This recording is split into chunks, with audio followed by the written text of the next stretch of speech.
پھر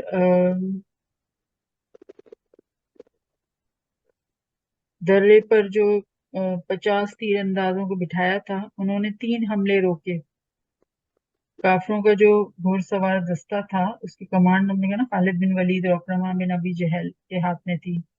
وہ جانتے تھے کہ مسلمانوں کا یہ ویک پوائنٹ یہی ہے، تو کسی طرح یہاں پر حملہ کارگر ہو جائے تو پھر مسلمانوں پر قابو پانا آسان ہو جائے گا۔ تو بتائیے، کفار جو ہے نا وہ ہر وقت مسلمانوں کے ویک پوائنٹ تلاش کرتے رہتے ہیں۔ آج مسلمانوں کا ویک پوائنٹ کیا ہے؟ جہاں پر کہ کفار بار بار حملہ کر کے مسلمانوں میں انتشار پیدا کرنا چاہتے ہیں۔ یونٹی نہیں ہے نا اس میں آپس۔ اچھا، اور ہم نے جو ان لوگوں سے اتنا سود لے رکھا ہے، پیسے لے رکھے ہیں، اور ہوتا ہے سب سے بڑا تو ملک کیا ہے؟ جہاد سے چلانے ڈرتے ہیں، جہاد کرنا چھوڑ دیا۔ نسیمہ آپ نے کیا بتایا؟ میں نے کہ عہدہ لینے کے لیے اپنے آپ کو پریزیڈنٹ بنانے کے لیے انہیں کی اس پہ خواہش پر ہی تو آ رہے ہیں سب مسلمان ممالک میں۔ آج کیا ہو رہا ہے؟ صحیح ہے یہ، لیکن جو ویکسٹ پوائنٹ ہے نا مسلمانوں کا، وہ ہے عورت۔ آج کے کفار نے عورتوں کو ٹارگٹ کیا، مسلمان عورتوں کو ٹارگٹ کیا ہے۔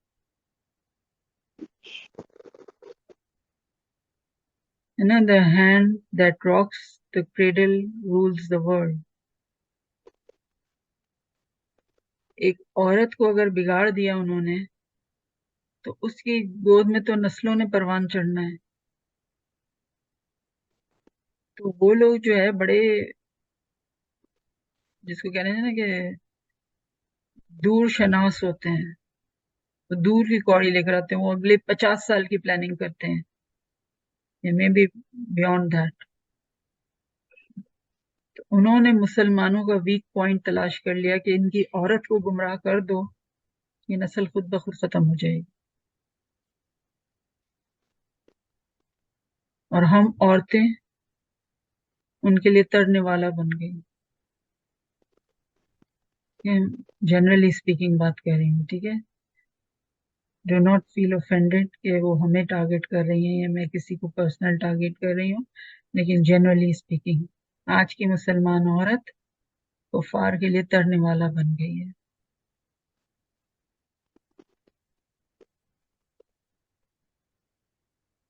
اسلام نے عورت کو پروٹیکشن دیا ہے۔ انہوں نے عورت کو کہا کہ ہیومن ایکویلٹی کے نام پر، انسانی مساوات کے نام پر انہوں نے آج کی عورت کو آزاد کر دیا۔ مطلب جو اسلام کی باؤنڈریز ہیں اس سے باہر نکال دیا۔ اسلام تو چادر اور چار دیواری کی بات کرتا ہے، اس میں عورت کو قید کرتا ہے، کیونکہ اسلام عورت کے مفاد کی بات کرتا ہے، عورت کو ہر طرح سے پروٹیکشن دیتا ہے۔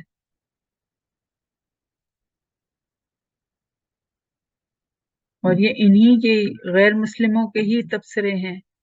وہ کہتے ہیں کہ اگر ہمیں یہ معلوم نہ ہوتا کہ قرآن کا مصنف جو ہے، قرآن کا آتھر جو ہے وہ محمد ہے، تو وہ تو یہ کہتے ہیں نا کہ حضور صلی اللہ علیہ وسلم نے یہ کتاب لکھی ہے۔ کہتے ہیں اگر ہمیں یہ پتہ نہیں ہوتا تو ہم تو سمجھتے کہ اس قرآن کا رائٹر جو ہے کوئی عورت ہے، اس میں عورت کی مفاد پہ بات کی گئی ہے۔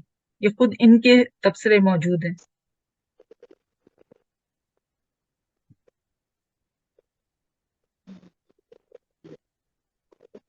The most vulnerable point جو کفار نے تلاش کیا ہے وہ یہ کہ مسلم عورت کو ویک کر دو، اس کو مظلومیت، بیچارگی اتنی اس پر حاوی کر دو کہ وہ کسی کام کی نہ رہے، وہ اپنی ہی ذات میں گم ہو کر رہ جائے۔ اور جو کرنے کا کام ہے اس کی طرف سے جو ہے وہ بے خبر ہو. پھر یہ جو آیت ہے وَلِلَّهِ مَا فِي السَّمَاوَاتِ وَمَا فِي الْأَرْضِ يَغْفِرُ لِمَن يَشَاءُ وَيُعَذِّبُ مَن يَشَاءُ وَاللَّهُ غَفُورٌ رَحِيمٌ. آیت 129. اس کے بارے میں امام ابو حنیفہ رحمۃ اللہ علیہ فرماتے ہیں یہ وہ کہتے ہیں کہ یہ قرآن کی سب سے زیادہ دہلا دینے والی آیت ہے، دل ہلا دینے والی آیت ہے. اور ہم کتنی دفعہ اس آیت پہ سے گزرے ہوں گے، ہمارا تو دل نہیں دہلا، ہمارا تو دل نہیں ہلا اس پر، کیونکہ ہم سمجھتے نہیں. وَلِلَّهِ مَا فِي السَّمَاوَاتِ وَمَا فِي الْأَرْضِ، اور اللہ کے لیے جو آسمانوں میں اور جو زمین میں ہے، وہ بخشتے لیے جس کے وہ چاہے اور وہ عذاب دے جسے چاہے، اور اللہ بخشنے والا بار بار رحم فرمانے والا ہے. تو آپ دیکھیں کہ وَلِلَّهِ مَا فِي السَّمَاوَاتِ وَمَا فِي الْأَرْضِ یعنی تمام اختیارات اللہ کے پاس ہیں. all rights reserved with اللہ.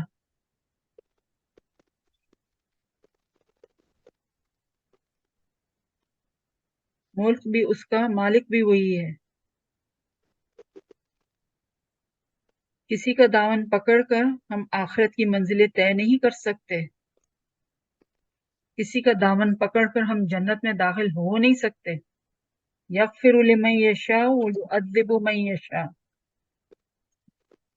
سمجھ لیں یہ.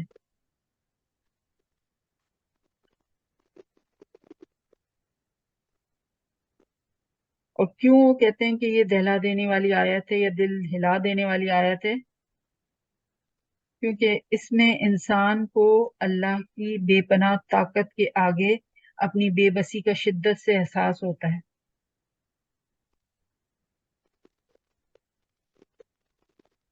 We are nobody in front of Allah.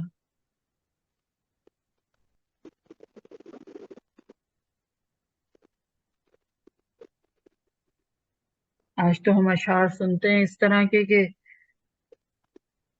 خدا جو پکڑے چھڑا لے محمد، محمد کا پکڑا چھڑا کوئی نہیں سکتا. نعوذ باللہ. اس طرح کے جتنے بھی اشعار ہیں، بگڑی بنا دو میری، آگے کچھ بھی آپ لگا دیں، ان سب اشعار کے لیے قرآن کی ایک آیت کافی ہے. یغفر لمن یشاء ویعذب من یشاء واللہ غفور رحیم.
حضرت حمزہ رضی اللہ تعالیٰ عنہ جو کہ وہ بھی جنگ احد میں شامل تھے، ان کے بارے میں آتا ہے کہ جس طرف رخ کرتے دشمنوں کی صفوں کی صفیں خالی کر دیتے تھے، اتنی بہادری سے لڑے تھے.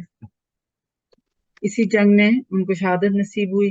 حبشی غلام تھا وحشی بن حرب، اس نے نیزہ مار کر جو ہے حضرت حمزہ رضی اللہ تعالیٰ عنہ کو شہید کر دیا. اور جو آپ صلی اللہ علیہ وسلم اپنا خواب نہیں بتا رہے تھے کہ ان کے گھر کا ایک فرش شہید ہوگا، انہوں نے کہا کہ میری جو تلوار ہے اس میں کچھ شکستگی نظر آئی.